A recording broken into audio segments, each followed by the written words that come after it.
Bismillahirrahmanirrahim. Assalamualaikum warahmatullahi wabarakatuh. Pada kesempatan kali ini, kami dari kelompok 4 mata kuliah pengantar akuntansi syariah akan membahas sedikit tentang pasar modal. Sebelum masuk ke dalam inti materi, izinkan kami untuk memperkenalkan diri. Yang pertama ada saya sendiri, Lutfiandrul Izah, NIM 000190158, dan yang kedua ada Haira Gina Yuda Jakti, NIM 000190168, dan yang terakhir ada Vivin Dwi Febrianti, NIM 000190189. Subbab materi pasar modal yang akan kami bahas ada 4. Yang pertama ada sejarah pasar modal syariah, yang kedua ada fungsi pasar modal syariah, yang ketiga ada prinsip-prinsip pasar modal syariah, dan yang terakhir ada regulasi pasar modal syariah. Sebelum masuk ke dalam subbab materi yang akan saya bahas, di sini saya akan bahas sedikit tentang apa sih itu pasar modal syariah itu. Yang pertama ada definisi pasar modal syariah. Pasar modal syariah adalah pihak yang menyelenggarakan dan menyediakan sistem dan sarana untuk mempertemukan penawaran jual beli efek. Yang dimaksud jual beli efek ini bisa dari saham ataupun sukuk. Pihak-pihak lain dengan tujuan memperdagangkan efek di antara mereka yang diterapkan sesuai dengan prinsip-prinsip syariah. Lalu yang kedua ada urgensi dari pasar modal syariah, yaitu terrealisasinya distribusi pendapatan kekayaan, terciptanya keadilan dan keseimbangan ekonomi baru akan terwujudnya dengan diaplikasikannya prinsip-prinsip syariah dalam berbagai aktivitas ekonomi dan keuangan syariah, khususnya pasar modal sebagai lembaga keuangan atau financial institution. Banyak sekali masyarakat yang masih bertanya-tanya apakah pasar modal syariah itu halal atau tidak. Jawabannya bisa kita lihat di slide samping ya. Jadi tuh sebenarnya pasar modal syariah itu tuh halal karena pada dasarnya kegiatan pasar modal yang merupakan kegiatan penyertaan modal atau jual beli efek saham atau sukuk termasuk ke dalam kelompok muamalah, sehingga transaksi dalam pasar modal diperbolehkan sepanjang tidak ada larangan menurut syariah. Kegiatan muamalah yang dilarang adalah kegiatan spekulasi dan manipulasi yang di dalamnya mengandung unsur horor atau riba. Dalam melakukan muamalah, manusia diberi kekuasaan untuk melakukan kegiatannya, namun wajib memperhatikan hal-hal yang dilarangnya.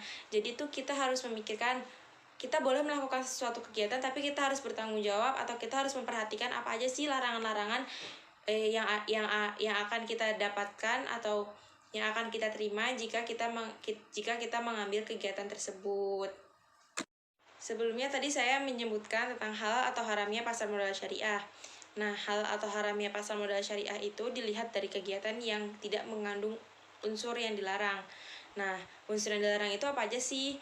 Nah, menurut fatwa DSN MUI nomor 80 tahun 2011, ada beberapa kegiatan yang dilarang. Yang pertama ada tadlis. Tadlis itu merupakan tindakan yang dimana seorang penjual menyembunyikan catatan objek yang untuk mengkelabui pembeli seolah-olah objek akad tersebut tidak cacat.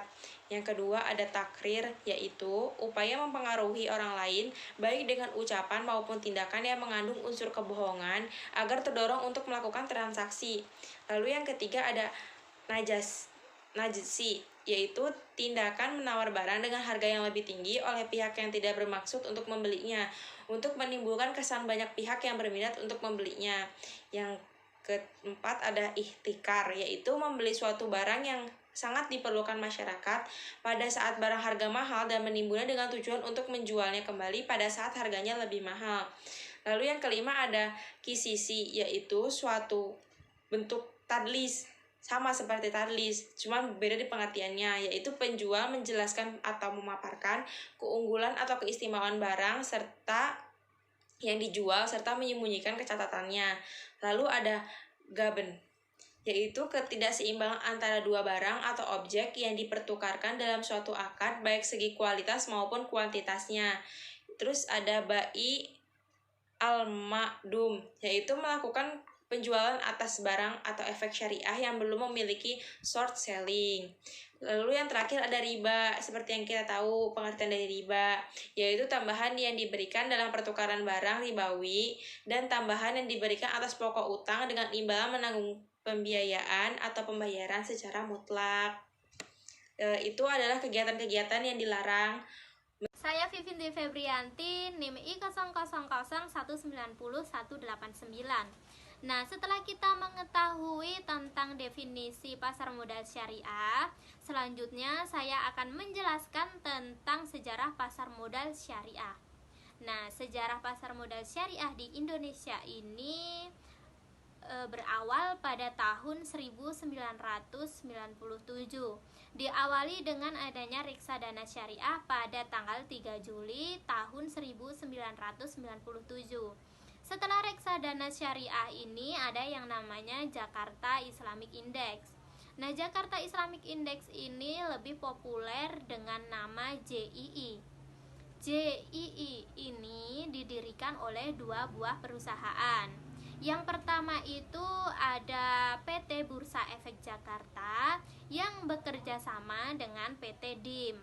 Nah, JII ini bertujuan untuk memandu para investor yang ingin menginvestasikan dananya secara syariah. Nah, di dalamnya ini, di dalam JII tersebut itu telah disediakan saham-saham sebagai ajang untuk menginvestasikan dananya para investor ini dengan prinsip syariah tentu saja. Nah, prinsip-prinsip atau ketentuan yang berlaku ini disusun berdasarkan kesepakatan oleh PT DIM. Nah, setelah berkembangnya waktu, itu bertambahlah yang bergabung ini PT Indosat Tbk. Nah, PT Indosat Tbk ini merupakan obligasi saham pertama yang menggunakan akad mudharabah di Indonesia. Nah, PT Indosat Tbk ini bergabung pada awal September tahun 2002. Nah, sejarah pasar modal syariah ini dapat dilihat pula dari perkembangan institusional yang terlibat di dalam peraturan yang ada di dalamnya. Nah, hal ini dimulai dari MOU dari Bapepam dan DSN MUI pada tanggal 14 Maret tahun 2003. Nah, hal ini menunjukkan keselarasan kedua belah pihak untuk mengembangkan pasar modal syariah yang ada di Indonesia.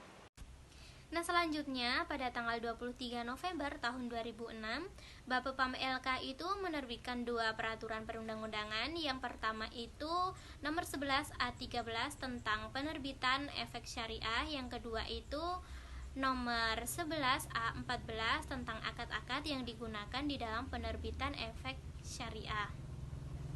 Nah, setelah dua peraturan tadi, Bapepam LK juga menerbitkan peraturan pada tanggal 31 Agustus tahun 2007. Bapepam LK menerbitkan peraturan tentang kriteria dan penerbitan daftar efek syariah. Nah, hal ini dibarengi dengan peluncuran daftar-daftar efek syariah pada tanggal 12 September tahun 2007. Nah, di sini pada akhirnya tanggal 7 Mei 2008 disahkannya Undang-Undang Nomor 19 Tahun 2008 tentang Surat Berharga Syariah Negara. Nah, kebangkitan pasar modal syariah itu diawali dengan 4 hal. Yang pertama itu diluncurkan ISSI sebagai Indeks Komposit Saham Syariah pada tahun 2011. Yang kedua, diluncurkan Syariah Online Trading System oleh perusahaan efek pada tahun yang sama, yaitu tahun 2011. Dan yang ketiga, pada tahun 2013, Bank Syariah Mandiri menjadi Bank RDN Syariah pertama di Indonesia. Dan yang keempat ataupun dikatakan yang terakhir, pada tahun 2013 ETF Syariah pertama diluncurkan di Indonesia. Nah, hal ini Bank Panin Syariah menjadi emiten syariah pertama yang tercatat di Bursa Efek Indonesia pada tahun 2014. Saya Khaira Gina Yuda Jakti dengan NIM I00019168 akan melanjutkan penjelasan dari teman saya, yang mana teman saya tadi sudah menjelaskan mengenai pasar modal syariah dan juga sejarah pasar modal syariah. Kali ini saya akan membahas dua hal. Yang pertama ada fungsi pasar modal syariah dan yang kedua ada prinsip pasar modal syariah.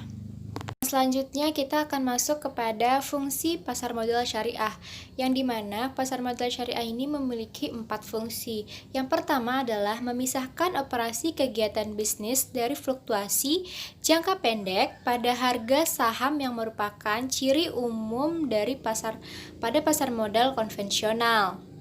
Sedangkan fungsi yang kedua adalah memungkinkan bagi masyarakat berpartisipasi dalam kegiatan bisnis dengan memperoleh bagian dari keuntungan dan resikonya.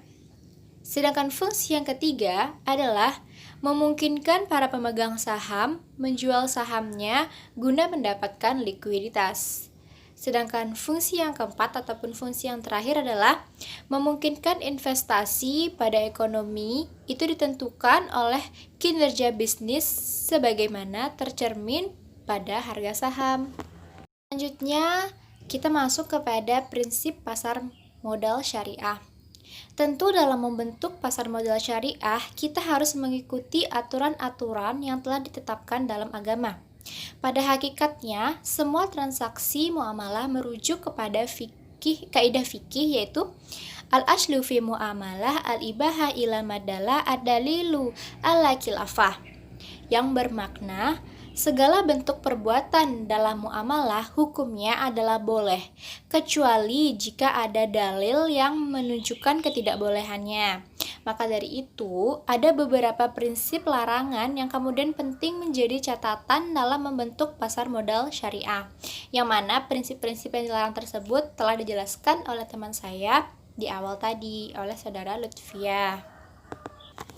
Nah, langsung saja kita masuk kepada prinsip-prinsip pasar modal syariah, yang dimana di sini ada 4 prinsip. Yang pertama, adanya mekanisme bagi hasil yang adil baik dalam untung maupun rugi, menurut penyertaan masing-masing pihak. Dan prinsip yang kedua adalah adanya kegiatan usaha yang spesifik dengan manfaat yang jelas sehingga tidak ada keraguan akan hasil usaha yang akan menjadi objek dalam perhitungan keuntungan yang diperoleh. Sedangkan prinsip yang ketiga, kehalalan produk atau jasa dari kegiatan usaha. Karena menurut prinsip syariah, manusia hanya boleh memperoleh keuntungan atau penambahan harta dari hal-hal yang halal dan baik. Sedangkan prinsip yang keempat adalah penekanan pada mekanisme pasar yang wajar dan prinsip kehati-hatian baik pada emiten maupun investor. Nah, dengan adanya berbagai prinsip ataupun ketentuan dan pandangan syariah, maka investasi tidak dapat dilakukan terhadap semua produk pasar modal. Karena di antara produk pasar modal tersebut banyak yang bertentangan dengan syariah. Oleh karena itu, investasi di pasar modal syariah harus dilakukan dengan selektif dan dengan hati-hati, supaya tidak masuk kepada produk yang non-halal dan produk yang tidak baik. Sehingga hal inilah yang mendorong terjadinya asimilasi terhadap pasar modal. Nah, selanjutnya bentuk pasar modal syariah menurut Aziz Budi Setiawan dapat dicapai dengan asimilasi 4 pilar pasar modal, yaitu yang pertama, emiten atau perusahaan dan efek yang diterbitkannya didorong untuk memenuhi kaidah syariah, keadilan, kehati-hatian, dan transparansi. Dan yang kedua, pelaku pasar atau investor harus memiliki pemahaman yang baik tentang ketentuan-ketentuan muamalah, manfaat dan risiko transaksi di pasar modal. Dan yang ketiga, infrastruktur informasi bursa efek yang jujur, transparan, dan tepat waktu yang merata di publik yang ditunjang oleh mekanisme pasar yang wajar. Dan yang keempat, pengawasan dan penegakan hukum oleh otoritas pasar modal dapat diselenggarakan secara adil, efisiensi, efektif, dan ekonomis. Yang selanjutnya ada regulasi dari pasar modal syariah. Regulasi bisa kita artikan sebagai peraturan atau ketentuan undang-undang yang telah dibuat untuk menjadi dasar hukum dibentuknya dari pasar modal syariah ini. Penerapan pasar modal syariah ini dimulai dari penetapan Undang-Undang Nomor 19 Tahun 2008. Untuk selebihnya peraturan-peraturan tentang pasar modal syariah bisa kalian lihat di atas. Peraturan ini tuh terkait dengan penyertaan, pendaftaran penawaran umum, dan perdagangan efek dari pasar modal syariah. Cukup sekian materi yang dapat kami sampaikan, kurang lebihnya mohon maaf. Semoga bermanfaat untuk kita semua. Wassalamualaikum warahmatullahi wabarakatuh.